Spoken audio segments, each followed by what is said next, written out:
2টা বাজে বাড়িতে গেল, যাইয়া দেখতেন দরজাটা খুইলা দাঁড়াইয়া রইছে। যেই বাবা সন্তান বাড়িতে না আসলে রাত্র 10টায় বাস স্ট্যান্ড হারিকেন লইয়া দাঁড়াইয়া থাকতো। একটা বাস যদি স্ট্যান্ডে লাগতো, বাবা দৌড়াইয়া এতের মতো বাসের দরজার কিনায় দাঁড়াইয়া থাকতো। কত মানুষ নামলো, আদুরের সন্তান নামলো না। বাবা কানতে কানতে বাড়িতে যাইয়া পৌঁছছে। এই দরুদি মা বাবা যার কবরে আমার আল্লাহ যদি তাদের জন্য দোয়া করতে শিক্ষা দিতে পারে, বলুন এই কাজগুলি করা আমাদের দরকার আছে কিনা? বাবারা, এটাও তো আমরা করি না, এটাও তো করি না।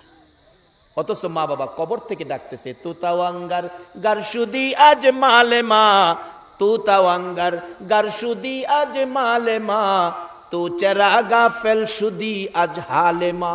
বাবারে, আমার সয় সম্পত্তি, আমার বাড়ি, আমার জায়গা, আমার দোকানপাট, আমার মার্কেট ফাইয়া, তুই আজকে মার্কেটওয়ালা সম্পদওয়ালা হইছস, কিন্তু আমরা যে দুইজন কবরে ফেরা রইলাম, আমরার ব্যাপারে তুমি এত গাফেল কেন? আমরার ব্যাপারে কিতাবে পাইছে একটা ঘটনা, একটা বাবার কবরের পাশে দিয়া সন্তান হাইটা যাইতেছে, বাবার জন্য কিছু দোয়ার খায়ের করলো না, কিছুই করলো না, শুধু হাইটা যাইতেছে। আর বাবা কিছুক্ষণ যাওয়ার পরে বাবা কবর থেকে ডাকতেছে, ও আদুরের সন্তান, ও নিষ্ঠুর সন্তান। ছেলেটা পিছনে চাইছে, এদিকে আয়, আওয়াজ হইতেছে। কেমনে রে, আমার কবরের পাশটা চলে গেলে আমার লাগে একটু দোয়া করলে না? আজকে তুই যদি কবরও থাকতে, আমি বাবা কি কবরও না কান্দা যাইতে পারতাম নি?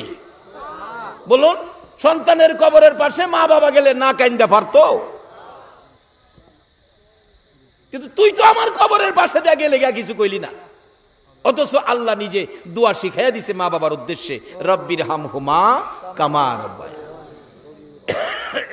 বলতেছিলাম, যেই কবরস্থানে বিচ্ছু কবর ভরে গেছে, আল্লাহর ওলি বলেন এই কবরেই লাশটা দিতে হবে। ও বাবা যুবক, তোমরা সাবধান হও। দেখো, বাস্তব দেখাইতেছেন আল্লাহ। কবরে লাশটা শোয়ানের সাথে সাথে বিচ্ছুগুলো কাফনের কাপড়ের উপরে দিয়েই কামড়াইয়া হাড্ডিগুলো জোড়া জোড়া খুলতেছে। এই বিপদের ঘর আমাদের প্রত্যেকের সামনে আছে কিনা? ওই ঘরে যাওয়ার আগে আমরা নবীর কথা মাইন্না কিছু আমল করি, আর সাথে সাথে কবরে যারা আছে তাদেরকেও বিপদ থেকে বাঁচাই। আল্লাহর দেওয়া কৌশলে মা বাবার জন্য দোয়া আল্লাহ পাক নিজে শিক্ষা দিছে। এই মা বাবার জন্য দোয়া করতে আপনারা রাজি আছেন কিনা? বাবারা, মা বাবার উদ্দেশ্যে কিছু কইরে